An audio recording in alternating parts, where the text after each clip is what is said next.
এই যে চেয়ারটা আপনি দেখছেন, যেই চেয়ারে আমি এখানে বসছি আপনার সামনে মাননীয় স্পিকার, এই চেয়ারটি খুব কঠিন একটি চেয়ার মাননীয় স্পিকার।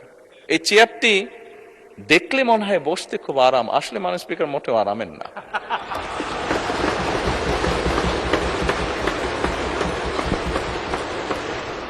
এই চেয়ারটিতে বসলে মাননীয় স্পিকার প্রতি মুহূর্তে মনে হয় যে আগুনে তপ্ত হিট আসছে মাননীয় স্পিকার। হাসার কিছু নেই, আমি যা ফিল করি আমি আপনাদেরকে তাই বলছি,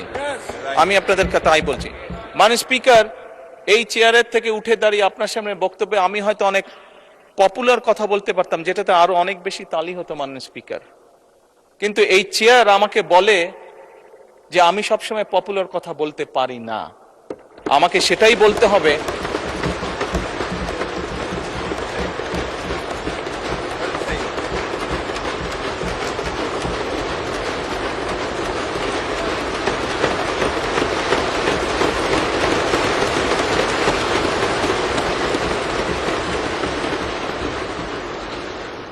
মাননীয় স্পিকার। একজন রাজনীতিবিদ হিসাবে আমারও তো ইচ্ছা করে পপুলার কথা বলতে, যাতে জোরে জোরে তালি পায়, কিন্তু এই চেয়ার প্রতি মুহূর্তে আমাকে স্মরণ করে দেয়, no, you have to take the right decision, not the popular decision.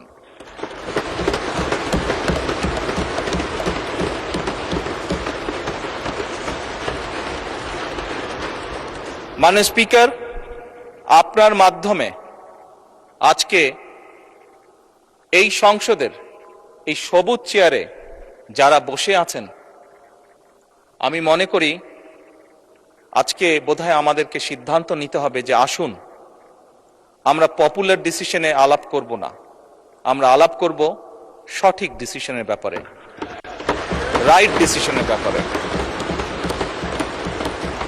মাননীয় স্পিকার, আজকে এই সংসদ অধিবেশনের শেষ দিন, আজকে অধিবেশন শেষ হয়ে যাবে। আমার সংসদ নেতা হিসেবে আমার দলের সদস্যদের কাছে, বিরোধী দলীয় বন্ধুদের কাছে, সহকর্মীদের কাছে, সদস্যদের কাছে আমার অনুরোধ থাকবে যে আসুন আগামী অধিবেশন যেটি শুরু হবে সেখানে আমরা আলোচনা করব আমরা কত দ্রুত দেশে বিদ্যুতের সমস্যার সমাধান করতে পারি।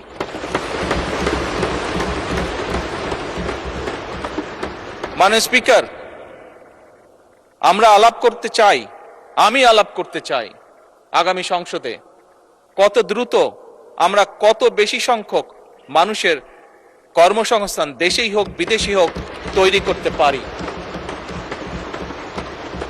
মাননীয় স্পিকার, এই সংসদে দাঁড়িয়ে আমি আলাপ করতে চাই যে আমাদের শিক্ষা প্রতিষ্ঠান, আমাদের হাসপাতালগুলোতে কত দ্রুত শিক্ষা এবং চিকিৎসা সুবিধা আমরা পৌঁছে দিতে পারি।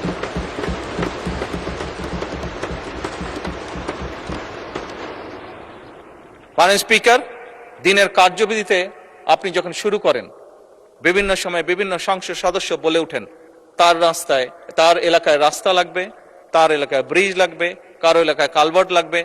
স্বয়ং বিরোধী দলীয় নেতা ওনার এলাকার সমস্যার কথা বলেছেন।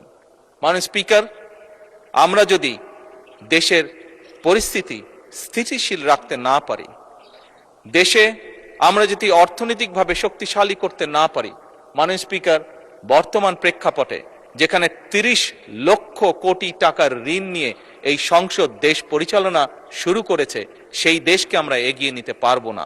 আমরা যদি একটি স্টেবল গভর্নমেন্ট রাখি, আমরা যদি একটি স্টেবল পার্লামেন্ট এনশিওর করতে না পারি, মাননীয় স্পিকার, আমরা কোনোভাবেই এই দেশকে সামনে নিয়ে যেতে পারবো না। মাননীয় স্পিকার, এই দেশকে যদি সামনে নিতে হয় তাহলে অবশ্যই আমাদের উভয় পক্ষকে একসাথে কাজ করতে হবে। হ্যাঁ, বাংলাদেশে আইটি শিল্পের বিকাশ কিভাবে হবে এ ব্যাপারে হয়তো আমাদের মধ্যে ডিবেট হতে পারে, এ ব্যাপারে আমাদের মধ্যে দ্বিমত থাকতে পারে, কিন্তু বাংলাদেশের আইটি শিল্পের বহিঃপ্রকাশ হতে হবে, এ ব্যাপারে আমাদের মধ্যে নিশ্চয়ই কোনো ডিবেট নেই। মাননীয় স্পিকার, সেজন্যই আসুন আজকে আমরা সিদ্ধান্ত গ্রহণ করি যে আমাদের আলোচনার বিষয়বস্তু হবে এই দেশের মানুষের ভাগ্যের পরিবর্তন। আমাদের আলোচনার বিষয়বস্তু হবে আমাদের আলোচনার স্পিকার আমাদের আলোচনার বিষয়বস্তু হবে যে আমরা অন্য দেশের উদাহরণ দেব না, বরং আমাদের দেশকে আমরা সামনে এগিয়ে নিয়ে যাব। স্পিকার 1971 সালে এই দেশ যখন স্বাধীন হয়েছে, এই মুহূর্তে আমরা বিভিন্ন বিবেচনায় আমাদের দেশকে যদি স্ট্যান্ডার্ডে ধরি, আমাদের মতন অনেকগুলো দেশ ছিল যারা হয়তো 1972-73 সালে স্বাধীন হয়েছে, তারা আমাদের থেকে এগিয়ে গিয়েছে। স্পিকার আমরা পারিনি কেন? বিকজ বিভিন্নভাবে এই দেশকে, একটু আগেই যেটা বলেছি স্পিকার, বাধাগ্রস্ত করা হয়েছে গণতন্ত্রকে। স্পিকার গণতন্ত্র বাধাগ্রস্ত যদি হয়, গণতন্ত্র প্রতিবার বাধাগ্রস্ত হলে অর্থনীতি, শিক্ষা, স্বাস্থ্য সবকিছু বাধাগ্রস্ত হবে। কাজেই মাননীয় স্পিকার, আপনার মাধ্যমে আমি বিরোধী দলীয় সহকর্মীদের কাছে আহ্বান জানাতে চাই, আসুন আমরা ডিবেট করব, আমরা বিতর্ক করব, আমরা আলাপ করব, আমরা আলোচনা করব, আমরা বসবো, কথা বলবো, কিন্তু কোনোভাবেই এই সংসদকে ব্যর্থ হতে দেওয়া যাবে না।